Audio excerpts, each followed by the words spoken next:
Selamat malam Indonesia, selamat datang di Kompas Malam. Selain 3 berita utama tadi, kami juga memiliki sejumlah informasi menarik lainnya yang patut Anda simak hanya di Kompas Malam bersama saya, Valentina Sitorus. Kita langsung saja ke informasi yang pertama, Saudara. Imbas kerusakan akibat unjuk rasa pada akhir Agustus lalu, gerbang tol Pejompongan, Jakarta masih ditutup. Perbaikan sejumlah sisi bangunan gerbang tol masih dikebut Jasa Marga. Pengguna kendaraan roda 4 yang ingin masuk ke tol dalam kota diimbau melakukan transaksi di gerbang tol lain di sepanjang Jalan Gatot Subroto. Selain Pejompongan, ada beberapa gerbang tol lain yang ditutup hingga 29 September 2025 karena proses perbaikan. Perbaikan sebagian gerbang tol diprediksi rampung pada 30 September. Sementara gerbang tol dengan kerusakan parah ditargetkan selesai diperbaiki pada 5 Oktober.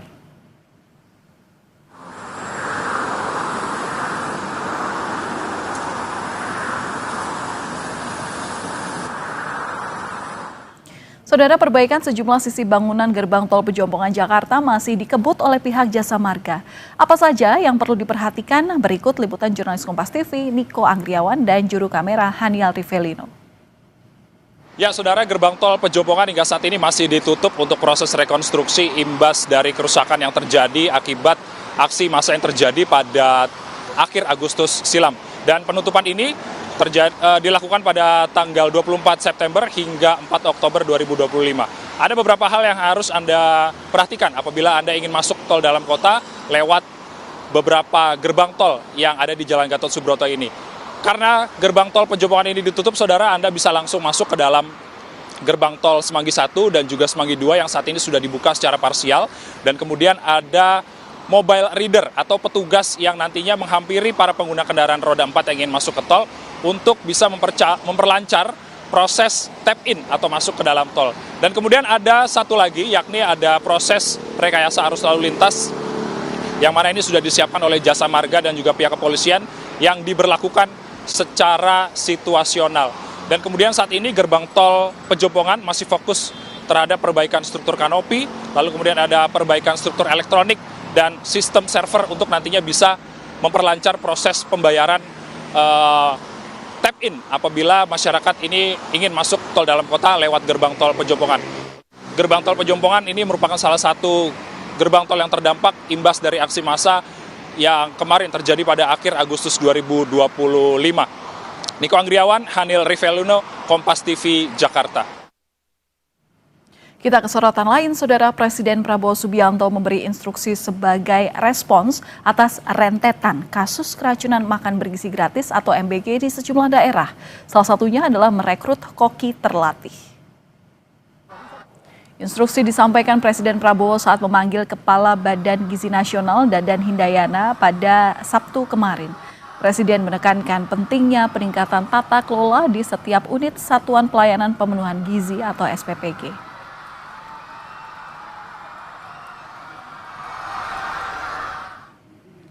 Instruksi Presiden untuk meningkatkan tata kelola SPPG, yakni setiap SPPG memiliki koki terlatih dan alat rapid test makanan. Kemudian setiap SPPG memiliki alat sterilisasi food tray, dan selain itu SPPG diinstruksikan untuk memasang filter air dan CCTV yang terhubung langsung ke pusat.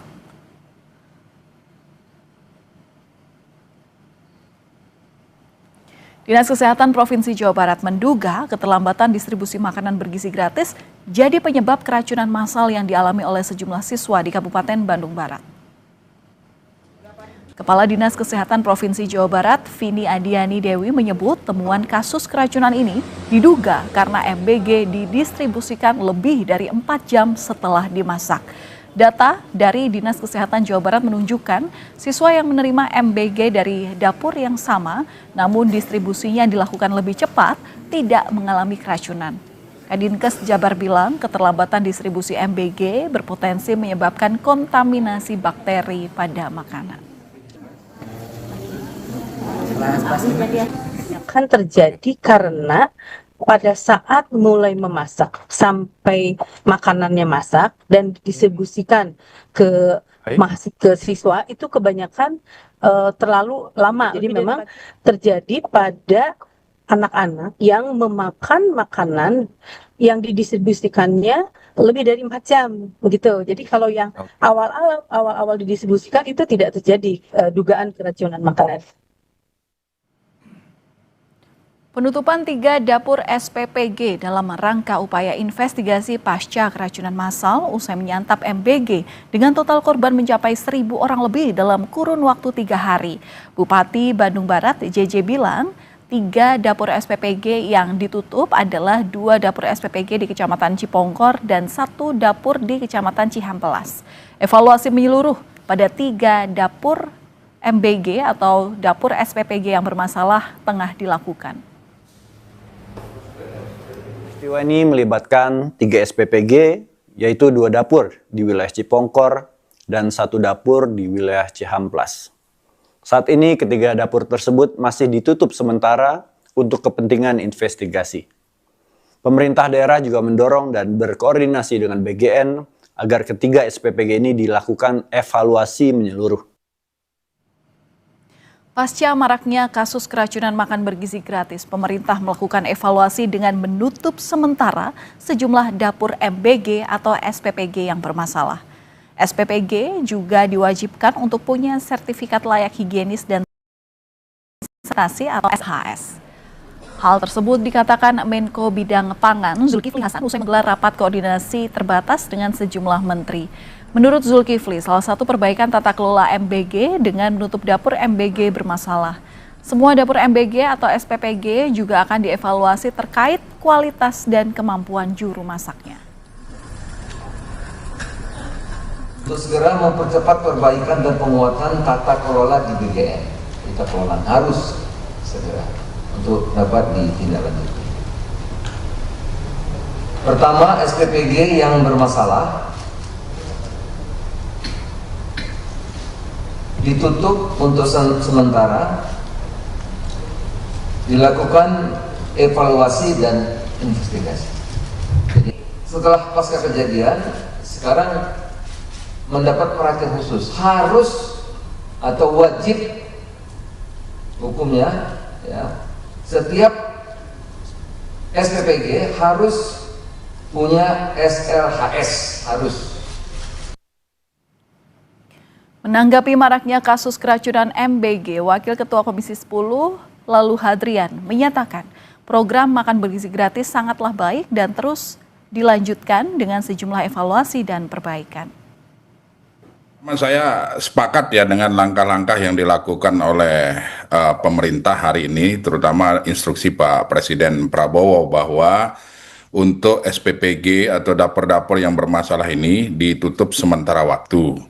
Sementara waktu ya artinya untuk melakukan evaluasi-evaluasi yang terjadi beberapa hari yang lalu. Ini kan program baru ya, program baru, kemudian tujuannya juga sungguh sangat mulia, yaitu memberikan asupan gizi bagi siswa-siswi kita yang ada di sekolah dalam rangka mereka untuk betul-betul membantu mempersiapkan diri untuk melaksanakan proses belajar mengajar di sekolah. Ini adalah program baru ya, tentu kalau ada hal-hal kekeliruan, kecolongan, kehilapan dan sebagainya ya kita maklumi lah. Kompas Malam masih akan kembali usai jeda dengan informasi mengenai Timnas Indonesia terancam krisis penjaga gawang usai Emil Audero cedera jelang melawan Kongo pada Sabtu malam.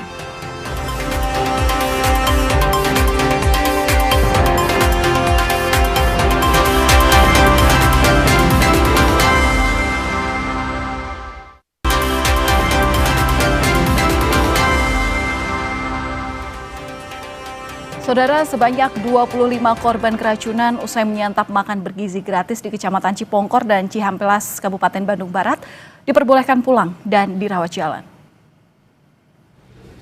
Sejumlah orang tua murid mengaku khawatir kasus keracunan ini bakal terulang meski mereka mengapresiasi program makan bergizi gratis. Orang tua murid meminta jaminan keamanan makanan yang diberikan kepada siswa. Apa penyakit bawaannya? Nah, baiknya kan kita jadi nggak harus bawa bekal dari rumah. Tapi ngelihat kejadian sekarang jadi was-was itu, jadi nggak berani ya suruh makan lagi gitu. Jadi takut aja. Oh, jadi takut. Untuk memperkuat tata kelola Badan Gizi Nasional, sejumlah kementerian dan lembaga terkait akan saling berkoordinasi dan saling kontrol dalam proses penyiapan MBG, termasuk Kementerian Kesehatan yang akan ikut memeriksa proses persiapan mulai dari pemilihan bahan hingga distribusinya. Sudah bersama-sama dengan BGN akan mengontrol proses dari persiapan makanannya, mulai dari pemilihan bahannya, kemudian juga pengolahan makanannya, kemudian penyajiannya seperti apa. Itu semua sudah kita sepakati lah bahwa nanti akan kita bantu bersama-sama agar tidak terjadi lagi. Presiden Prabowo Subianto memberi instruksi sebagai respons atas rentetan kasus keracunan makan bergizi gratis atau MBG yang terjadi di sejumlah daerah. Salah satunya adalah merekrut koki terlatih. Instruksi disampaikan Presiden Prabowo saat memanggil Kepala BGN Dadan Hindayana pada hari Sabtu kemarin. Presiden menekankan pentingnya peningkatan tata kelola di setiap unit Satuan Pelayanan Pemenuhan Gizi atau SPPG. Instruksi Presiden untuk meningkatkan tata kelola SPPG adalah setiap SPPG ini diharap memiliki koki terlatih dan alat rapid test makanan. Kemudian setiap SPPG memiliki alat sterilisasi food tray dan selain itu SPPG juga diinstruksikan untuk memasang filter air dan CCTV yang terhubung langsung ke pusat.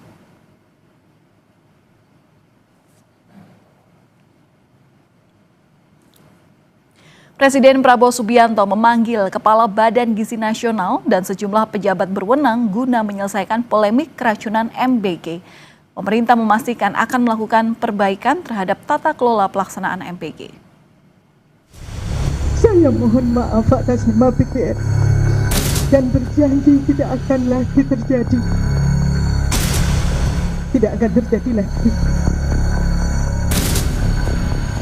Ribuan siswa dari beberapa jenjang pendidikan menjadi korban keracunan MBG di Bandung Barat.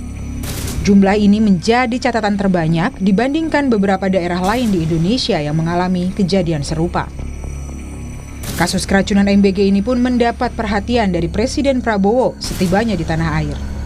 Prabowo bakal memanggil Kepala Badan Gizi Nasional dan menegaskan jangan sampai ada politisasi terkait program makanan bergizi gratis. Habis ini saya langsung akan panggil Kepala BGN dengan beberapa pejabat, kita akan diskusikan. Ya. Ini masalah besar, jadi pasti ada kekurangan dalam awal. Ya. Tapi saya juga yakin bahwa kita akan selesaikan dengan baik. Ya. Kita harus waspada, jangan sampai ini dipolitisasi.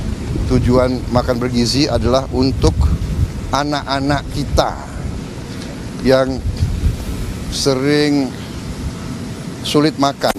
Mungkin kita ini makan lumayan, mereka tuh makannya hanya nasi pakai garam. Ini yang harus kita atasi, ya.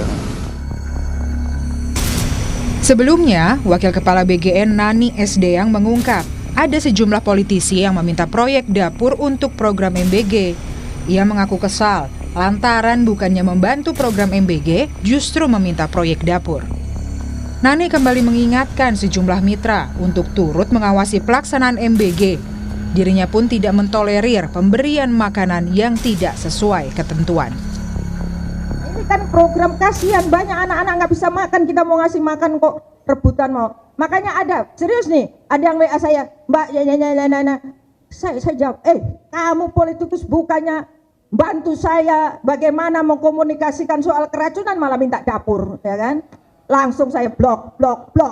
Nah aja lu ngurusin dapur, ya kan? Nah, iyalah, saya nggak mau kayak begitu ya. Sekali lagi, saya minta para mitra untuk ikut mengawasi dan bertanggung jawab. Saya juga tidak mentolerir bahan baku yang dipakai bila tidak fresh.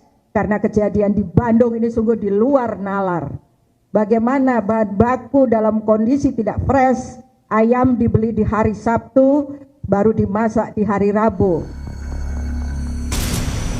Makanan yang diterima tidak dalam kondisi segar menjadi salah satu penyebab keracunan massal. Ahli gizi masyarakat Dr. Tan Sot Yen menyatakan, salah satu evaluasi yang perlu diperhatikan adalah mengenai tata kelola pembagian MBG. Tiap dapur SPPG harus bisa memastikan kondisi makanan yang diterima oleh siswa dalam kondisi layak makan. Ya, pertama tentu saja dari pertama kali MBG diselenggarakan, kita sudah ribut dengan masalah tata kelola.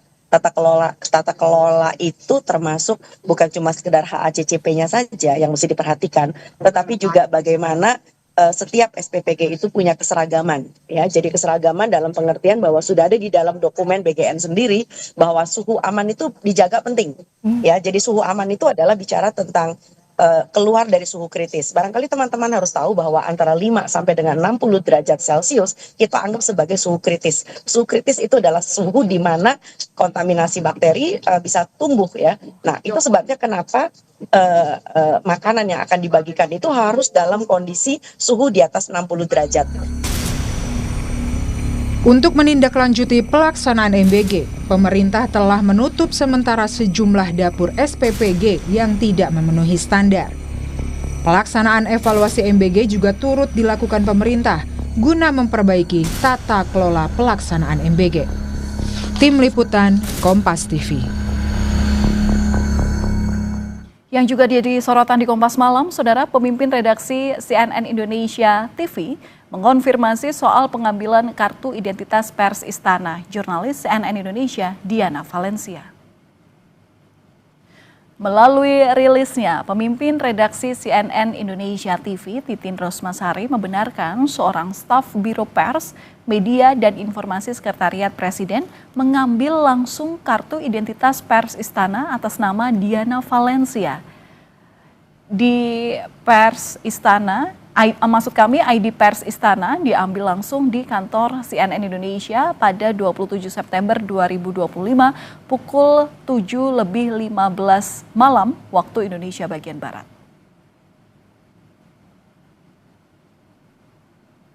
Kami sangat terkejut ketika mendengar instruksi BPMI agar Diana Valencia menyerahkan ID istananya. Hingga surat ini dibuat, belum ada penjelasan resmi tentang sebab musabab atau alasan dibalik perintah tersebut. Penarikan ID atas nama Diana Valencia bukan hanya mengurangi akses CNN Indonesia TV dari kegiatan Presiden, tetapi juga menimbulkan pertanyaan tentang kerja yang bersangkutan selaku representasi redaksi kami. Kami mohon kiranya dapat dijelaskan latar belakang keputusan BPMI. Ini adalah kalimat yang diujarkan Titin Rosmasari selaku pemimpin redaksi CNN Indonesia TV.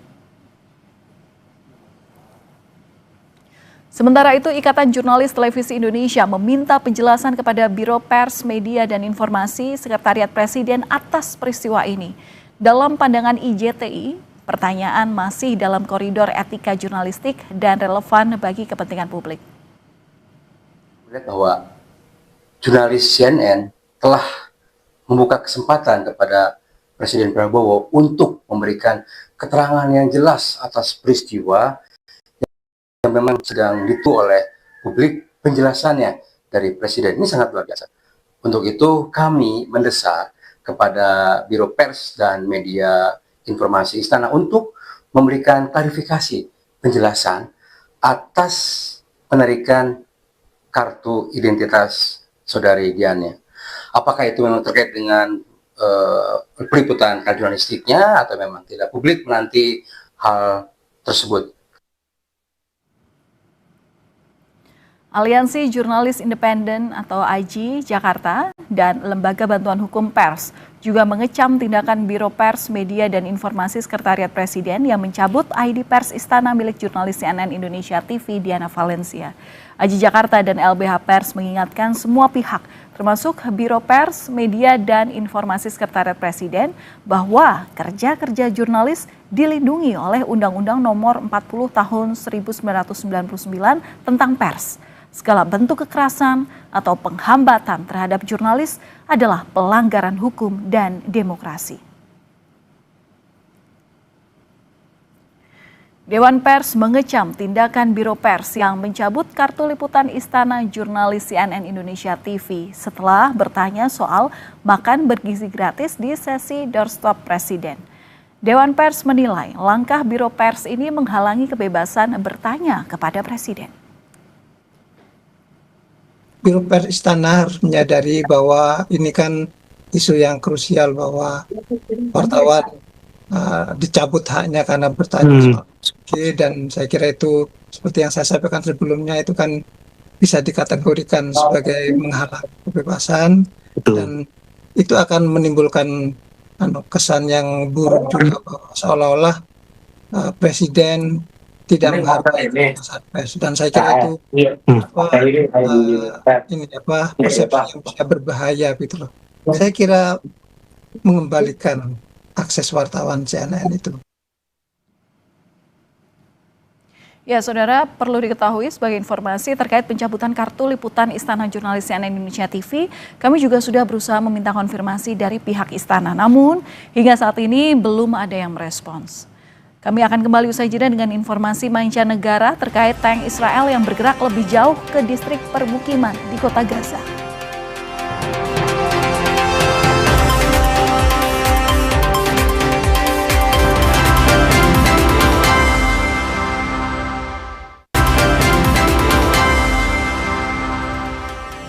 Saudara, Presiden Prabowo Subianto memberi instruksi sebagai respons atas rentetan kasus keracunan makan bergizi gratis atau MBG di sejumlah daerah. Salah satunya adalah merekrut koki terlatih. Instruksi ini disampaikan Presiden Prabowo saat memanggil Kepala BGN Dadan Hindayana pada hari Sabtu kemarin. Presiden menekankan pentingnya peningkatan tata kelola di setiap unit Satuan Pelayanan Pemenuhan Gizi. Instruksi Presiden untuk meningkatkan tata kelola SPPG, yakni setiap SPPG memiliki koki terlatih dan alat rapid test makanan. Kemudian setiap SPPG memiliki alat sterilisasi food tray. Dan selain itu SPPG diinstruksikan untuk memasang filter air dan CCTV yang terhubung langsung ke pusat.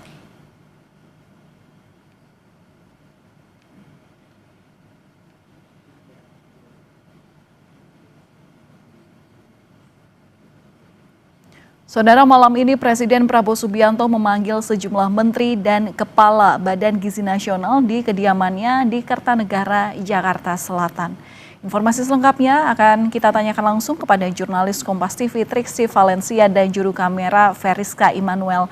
Selamat malam Triksi, apa yang dibahas dalam pertemuan malam ini? Malam Valen, kalau tadi disampaikan oleh Menteri Perdagangan Zulkifli Hasan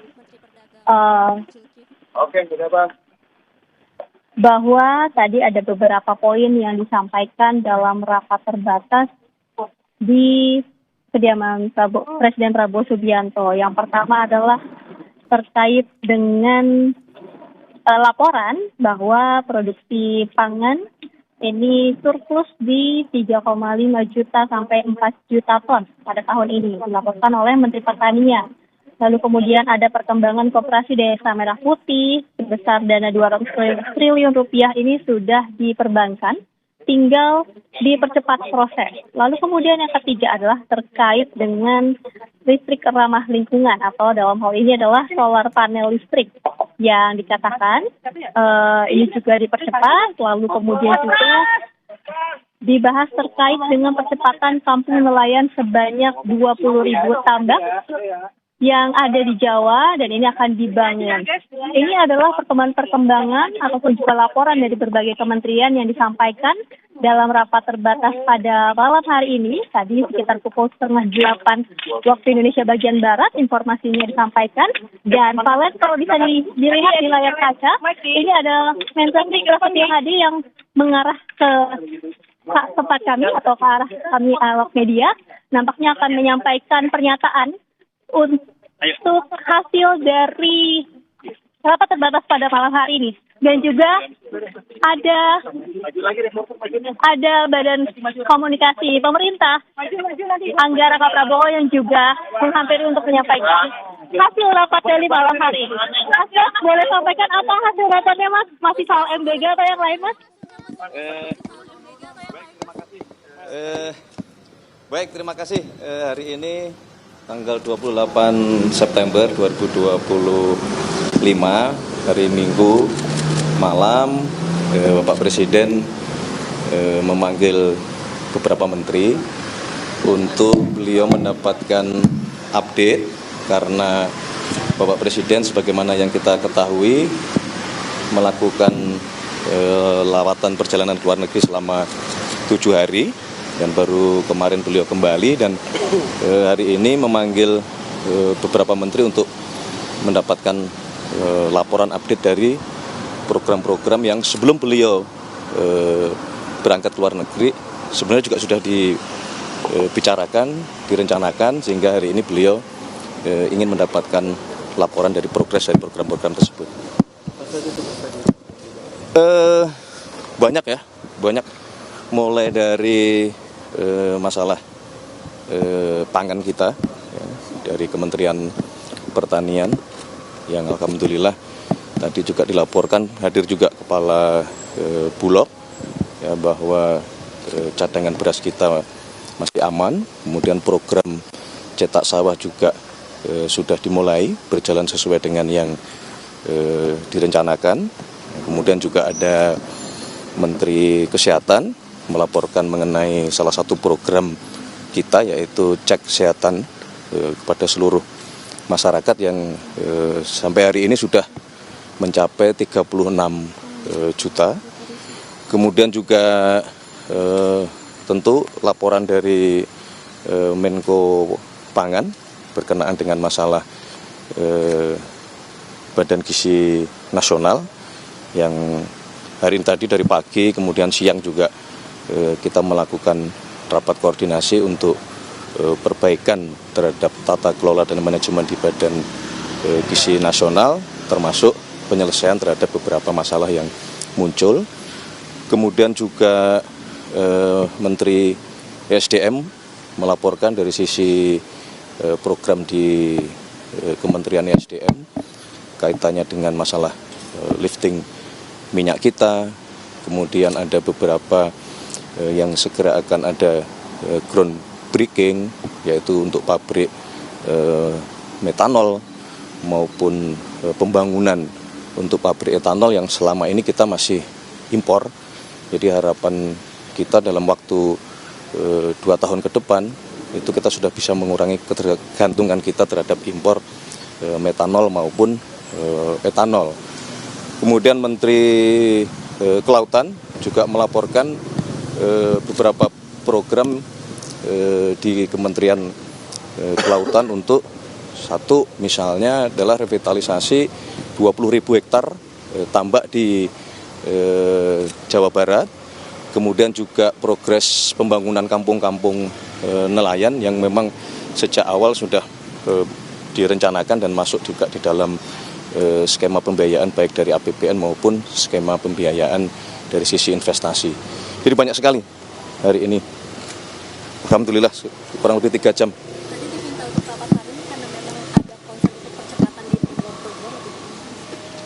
Ya memang gaya Bapak Presiden seperti itu. Jadi kalau sebuah program sudah kita canangkan, beliau terus-menerus memonitor dan beliau ingin terus mendapatkan update sambil tentunya di dalam pembicaraan itu bila mana ada kendala-kendala yang dihadapi, beliau ingin bisa langsung selesai. Jadi misalnya terhadap revitalisasi di Jawa Barat yang tadi kami sampaikan, maka di situ tidak hanya Kementerian Kelautan, tetapi membutuhkan kerjasama dengan lintas kementerian, termasuk ATR BPN untuk masalah lahannya, kemudian Kementerian Kehutanan, kemudian juga Kementerian Lingkungan Hidup berkenaan dengan masalah AMDAL-nya. Jadi itu gaya Bapak Presiden untuk bisa menyelesaikan semua masalah dalam satu forum pertemuan. Mas, tadi kita kan baru rapat juga tadi soal MBG, Mas. Ya. Tadi juga dibahas, Mas, terkait MBG itu, Mas. Pasti. Ya. Apa? Tentang apa tuh, Mas? Apakah ada perintah langsung dari Pak Presiden atau gimana, Mas? Iya, jadi terus terang berkenaan dengan masalah MBG, sejak kemarin beliau mendarat di Halim, kemudian memanggil beberapa menteri khusus untuk berkenaan dengan masalah MBG di BGN. Kemudian juga beliau langsung memberikan petunjuk-petunjuk terhadap perbaikannya, sehingga hari ini dipimpin oleh Menko Pangan, kita mengadakan rapat di Kementerian Kesehatan untuk tadi bahwa yang paling utama adalah keselamatan anak-anak kita gitu. Terus tadi dari rapat itu kan udah rakor tadi, terus kan dipanggil sama Pak Presiden, terus apa yang disampaikan soal rakor tadi? Ya, kami melaporkan hasil rapat kita tadi siang berkenaan dengan rencana perbaikan ke depan terhadap tata kelola, dan di situ juga terus terang Bapak Presiden dari kemarin memang memberikan petunjuk-petunjuk yang sangat detail, bahkan sangat teknis.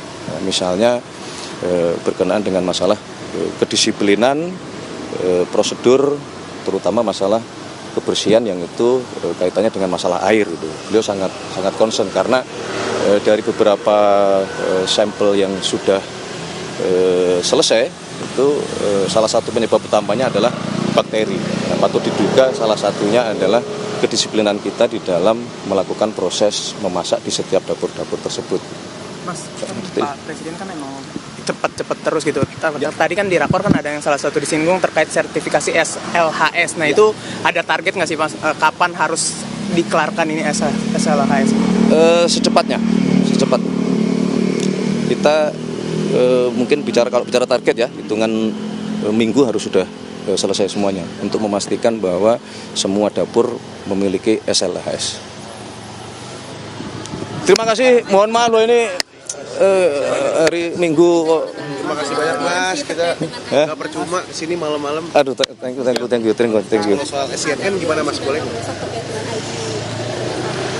Ya, kita cari jalan keluar terbaik lah. Jadi besok kami sudah menyampaikan kepada Biro Pers untuk coba dikomunikasikan lah, cari jalan keluar terbaik. Terima kasih. Oh iya. Kita bangun komunikasi bersama lah. Gitu. Berarti ada atensi juga dari Bapak? Enggak, cukup saya saja. Ya. Terima kasih semuanya ya. Terima kasih. Pras. Selamat beristirahat. Kita makan belum? Baru mau nasi goreng. Ayo. Kita belum sempat makan. Ya saudara, itu tadi adalah penjelasan dari Menteri Sekretaris Negara Mensesnek Prasetyo Hadi yang menyampaikan bahwa memang dibenarkan untuk sejumlah menteri dan juga kepala badan diundang ke kediaman pribadi Prabowo Subianto yang ada di Kertanegara untuk membahas program-program prioritas Presiden, termasuk juga salah satunya adalah tentang evaluasi makan bergizi gratis. Dan kami tutup Kompas Malam sampai di sini, saudara. Kami mengingatkan untuk jangan lupa untuk mencukupi kebutuhan air mineral Anda setiap hari demi rasakan kesejukannya. Saya Valentina Sitorus pamit, terima kasih, sampai jumpa.